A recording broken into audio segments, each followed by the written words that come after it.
Hi everyone. I just finished putting together my latest ebook, Discovering the Goddess Archetypes in You. And when I was finishing it, I thought maybe it's going to be interesting for me to do a little short video on this subject. I guess most of you have already done your goddess assessment, which is a short quiz set to determine which goddess archetypes is probably the most active in you and which ones are less active. And I think maybe I should do this little video just to share a little bit about my own experience and my take on the whole quiz and also how to use the ebook. Now, with myself, I was quite aware that the archetypes, say Athena and Aphrodite, are probably quite active within me. But what I wasn't so aware is that because you when you read through the archetypes, that certain types it's obvious that you have more traits and more attributes, and that sounds like the way you act or things that you're interested about.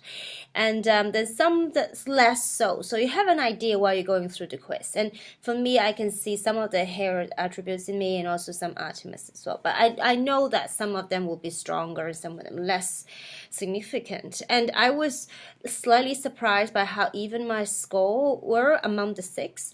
And I know from other different people's examples, sometimes people are like me, quite even, one of them most active, one of them least active. And then there's some people that will have one or two very active, the rest not so much. So I just want to share my experience where I'm quite even with four of them. And then the one least active in me is Demeter, which maybe because I'm not quite ready to be a mom, perhaps, but I know that about myself. And what was surprising for me was that Persephone was quite strong in me. But now, after I got the score and I look back, everything that I've written and researched on this goddess, and I think it's actually make perfect sense.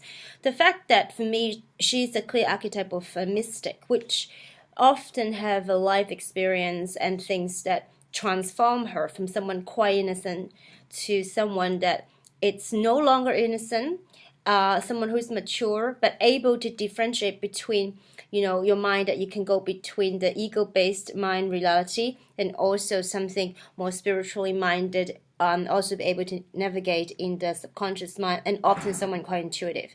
I can definitely see that in me now, and I still remember the feeling when I was many years ago when I was living by myself in London when I was a lot younger.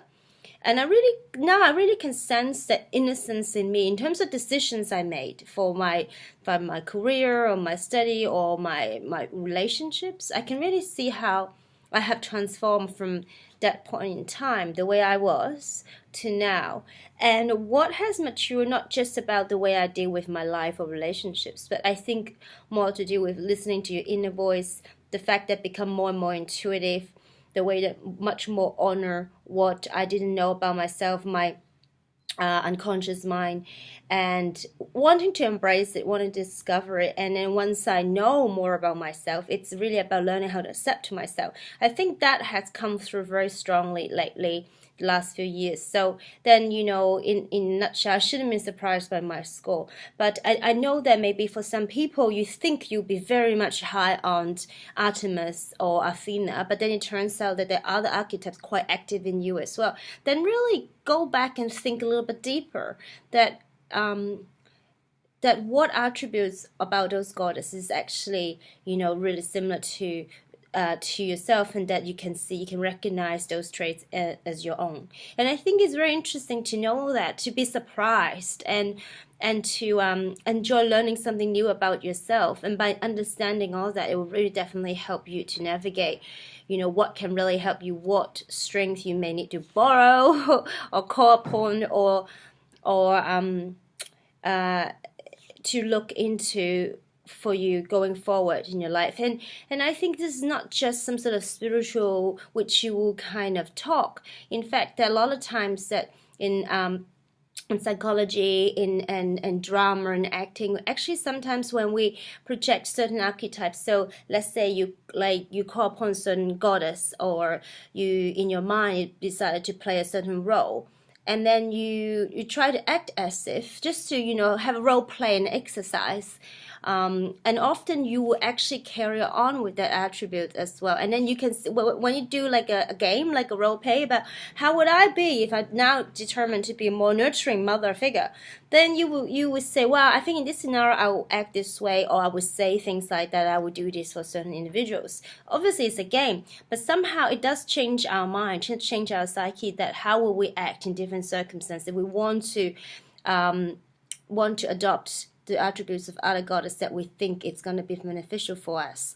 And I think for me, the most interesting part of this work is also about accepting who I am or who I was, and also embracing what I want to become more. And obviously there are a lot more goddesses apart from the 6 Greek goddesses that we discuss here, and these are the very well-known one. But then there's so many different Greek goddesses, Celtic goddesses, Nordic, and there's actually so many, or Chinese, even Hindu, and I love to read and study all these different kind of goddesses. I mean, for this exercise, I only included is 6 Greek goddesses, but I would love to bring out more, because there's certain other culture, very different myths and stories to tell, and obviously all the stories are lessons as well. And I think that there are also other goddesses that I think they're really helpful for us to model from. So I would love to bring out more goddess in the future. Another thing is that please be mindful that you change as you grow into different stages in life. And I didn't introduce, because there's a lot of depth and a lot of work in this subject. I didn't talk so much about, say, this different season or cycle or wheels of women's lifetime. So you transform from a maiden to a mother, and then maybe a matriarch, and then eventually to a wise woman. I don't like to call older ladies crone, because I think they should be called wise women. So I think there's like a cycle, there's 4 different stages of women's life. And your psyche changes because your hormone changes, your biology changes, and the way you view the world and what is most important to you change, and that affects your way you behave. And that's really interesting subjects to combine your goddess archetype, your personal, your personality and behavioral pattern, and then look at it also with the 4 seasons of women. And if you notice, actually, my letterhead is about 4 seasons as well as women going through different stages. There's an implicit message in there, and I do really truly believe that there's actually a few different wills. So there's the women in different stages in life. Then you may have your maybe the core archetypes and something more major and something more minor. And then there's also for me, what is a really big part is I often look at each stage in my life. I see I have gone through a heroine journey, which I talked about a little bit at the end of the ebook.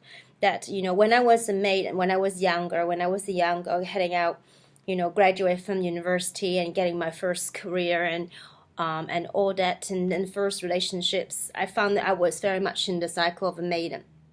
And then from that, I have my heroine journey to find myself. And then when I become now a married woman, or maybe later on mother, I will go through a different journey. And I think that often we women will go through 4 heroine journeys in our life at each cycle, at each life stage. And I think that's really interesting to recognize where you are in your life. And so sometimes we need to make adjustments. Say, if I'm at a time that I want to become a mother, I need to make adjustment in my life where my journey now it's going to be turned into motherhood. So therefore, maybe I have to look into my career and my relationship, how that can really fit together and work best together. So, and I found women tends to go on this journey without knowing they have been, and you realize that you're changing, but you cannot put a finger on what it is. You say you're going for a different life stage, but you don't understand why certain way you feel certain way differently, and why you react somehow differently than before. And I think a lot of times it's because you're on a different journey. You are going to different unknowns, and your archetypes that are strong in you, active in you, may no longer be the same, or you really want to adopt some other archetypes because you know that you need it to complete that journey. So there's a lot of depth in this work, and I would love to bring forward more to you about the goddess work and also my heroine journey. So stay tuned, and I would love to share with you more as the days to come. But I think at the starting point, I think it's great to have a little fun and do a little quiz and understand your goddess archetypes and get to start to think about, you know, how this myth, how this story actually give us aha moments, actually give us insights. And by understanding what archetypes is active in us, we know what we need to be mindful of, what we need to be proud of, that we are, you know, we're happy and able to celebrate about. So I wish that you will join me on this journey and you enjoy reading this ebook. And I think that reading is one thing, and I know some people will prefer videos, so I will also try to record more as we go forward, and I would like to include more goddesses for you as well. So I hope you will enjoy this ebook and this quiz, and I love to talk to you again. If you have any questions and you want to have a personal one-to-one conversation about your goddess profile, or what I just talked about, anything that I was referring in terms of heroine journey or your woman cycle of life, please contact me directly. And until then, I wish you a great day and a good week ahead. So nice to see you and chat soon. Bye now.